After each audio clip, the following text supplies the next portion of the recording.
అంటే మీ నియోజకవర్గానికి అంటే రాష్ట్ర వ్యాప్తంగా అప్పుడు ఉమ్మడి ఆంధ్రప్రదేశ్లో ఉన్నప్పుడు అంటే తెలంగాణ జిల్లాలలో కానీ ఇక్కడ కానీ ఒక ప్రత్యేకమైన పేరు ఉంది, ఫ్యాక్షన్ కాన్స్టిట్యుయెన్సీ అని. సో మీరిప్పుడు ఒక ఎమ్మెల్యేకు సోదరునిగా అంటే అసలు ఈ నియోజకవర్గానికి పడ్డ ఈ ముద్రని మీరు ఏ విధంగా విశ్లేషించగలుగుతారు? ఎందుకంటే మీరు చాలా రోజుల నుంచి రాజకీయాల్లో చురుగ్గా ఉంటున్నారు. మీకేమనిపిస్తుంది అసలు నియోజకవర్గానికి ఈ పేరు ఎందుకు వచ్చింది అనిపిస్తుంది? వాస్తవంగా మాచర్ల నియోజకవర్గం అనేది మొట్టమొదటి నుంచి వెనుకబడినటువంటి ప్రాంతాల్లో ముఖ్యంగా చెప్పుకోదగినటువంటిది. కానీ రాయలసీమను మాత్రమే వెనుకబడిన ప్రాంతంగా చెప్తా వస్తూ ఉన్నారు.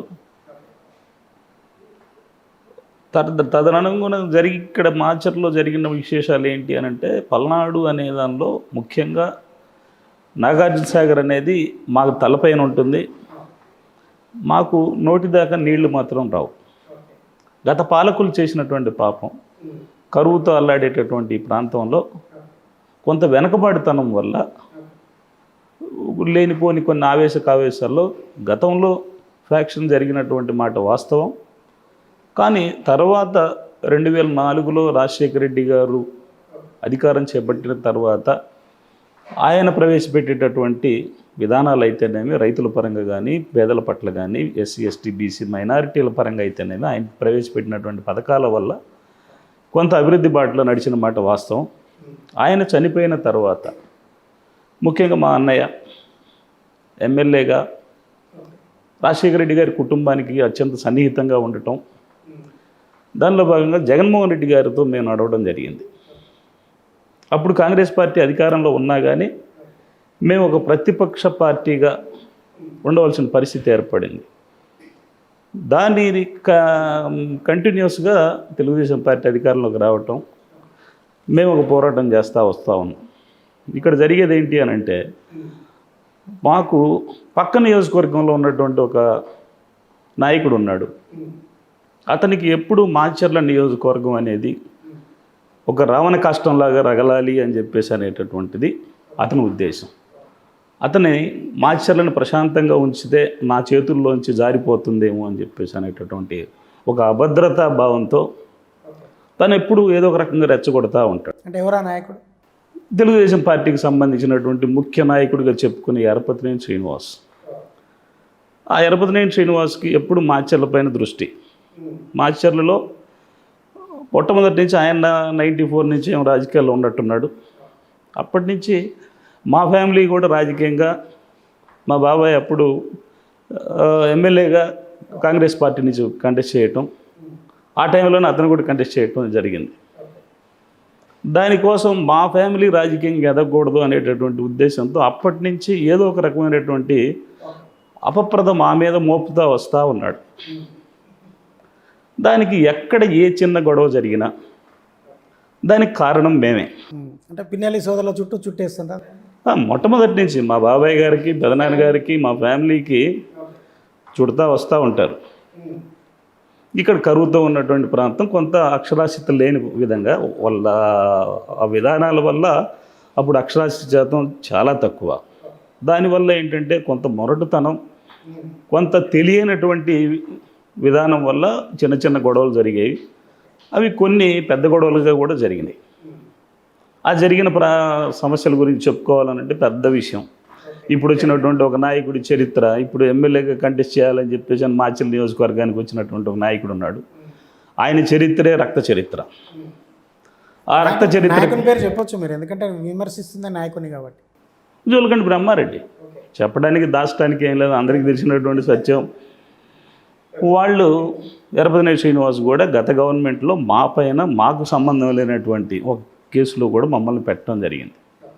మమ్మల్ని నానా రకాలుగా ప్రతిపక్షంలో ఎన్ని ఇబ్బందులు పెట్టాలో అన్ని ఇబ్బందులు పెట్టారు.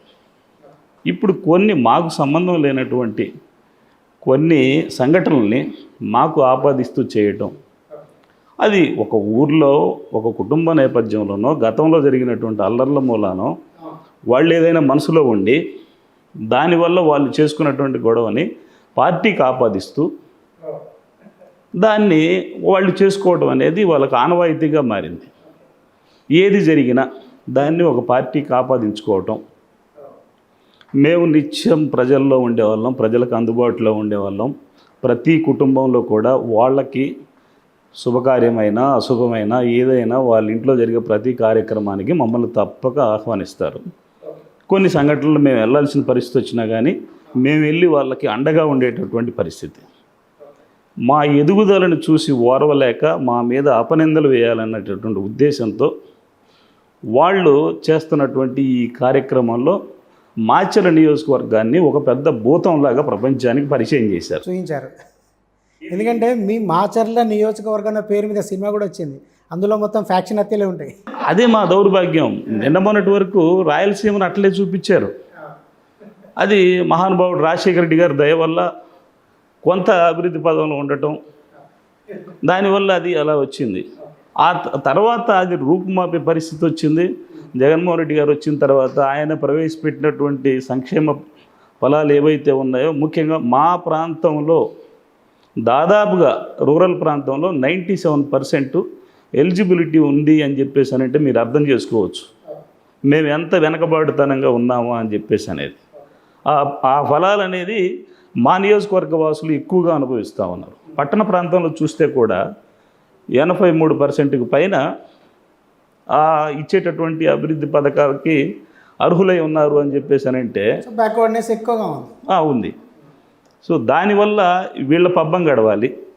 ఇన్నిసార్లు నుంచి వీళ్ళు గెలుస్తూ ఉన్నారు. ఇక్కడ ప్రతిపక్షం అనేది బలహీనంగా ఉన్న పరిస్థితి. వాళ్ళ ఉద్దేశం ఒక విలేజ్లో ఒక గొడవ పెట్టాలి, ఆ గొడవ పెడితే ఒక వర్గం చచ్చినట్టుగా మా వైపు వస్తారు, ఒకవైపు వస్తుంది, అనివార్యంగా వాళ్ళంటే ఉంటారు అన్న ఆ ఉద్దేశం వాళ్ళు. దాన్ని రెచ్చగొట్టడం, ఎక్కడ ఏం జరిగినా రాజకీయంగా వాటిని ఆపాదించి పార్టీ కలర్ పూస్తే అది ఆ రావణ కష్టం అలానే కాలుతూ ఉంటుంది. మేము చలిమంట కాసుకోవాలనేది. ఎక్కడ ఏమి జరిగినా ఎమ్మెల్యే చేశాడు, ఎమ్మెల్యే తమ్ముడు చేశాడు, ఈ బుద్ధి లేని మాటలు మాట్లాడటం అవసరం. అయితే ఇంకొక ఆరోపణ అనుకోవచ్చు, మీరు విమర్శ అనుకోవచ్చు. మాచర్ల నియోజకవర్గానికి 2 ఎమ్మెల్యేలే ఉన్నారు అని అంటున్నారు.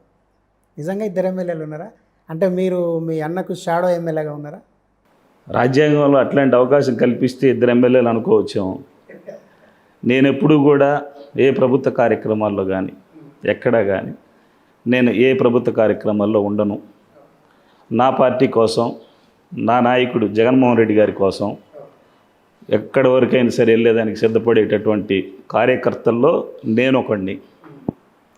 మా నాయకుడు నేర్పింది పేదలకి, బడుగు బలహీన వర్గాల వాళ్ళందరికీ కూడా మనం ఎప్పుడు అండగా ఉండాలి, వారి కష్ట సుఖాల్లో మనం తోడుగా ఉండాలి అనేదే మా నాయకుడు మాకు నేర్పినటువంటి విషయం.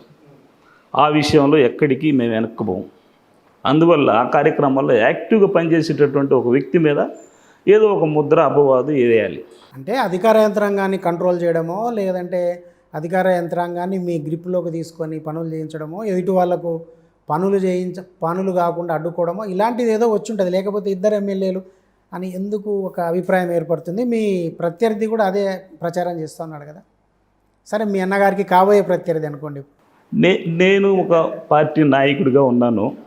నా దగ్గరికి మా కార్యకర్తలు, మా వాళ్ళు, సామాన్య ప్రజలు మా అన్న అందుబాటులో లేని టైంలో వచ్చినప్పుడు, ఒక ఆపద, ఒక ఇబ్బంది వచ్చినప్పుడు దానికి సంబంధిత అధికారికి ఫోన్ చేసి మా వాళ్ళు వస్తున్నారు సార్, మా వాళ్ళకి కొంచెం ఏదైనా మీ ఉంటే ప్రొసీజర్ ప్రకారం పనిచేయమని చెప్పేసి చెప్పటం, అడగటం, వాళ్ళు రిక్వెస్ట్ చేసుకోవడం కూడా అధికార దుర్వినియోగం అని చెప్పేసి అని మాట్లాడితే ఎవరికి ఫోన్ చేసేటటువంటి అవసరం పరిస్థితి ఉండదేమోనని చెప్పేసి అని నేను అనుకుంటాను. దానికి వీళ్ళు 2 ఎమ్మెల్యేలు అని చెప్పేసి అంటే నేను అదే చెప్తాను. మేము చేసిన అన్యాయాలు, దుర్మార్గాలు, మేము చేసినటువంటి అక్రమాలు ఏమున్నాయి అని చెప్పేసి అనేది విచారించుకోమనండి. దానికి మేము సిద్ధంగానే ఉన్నాం.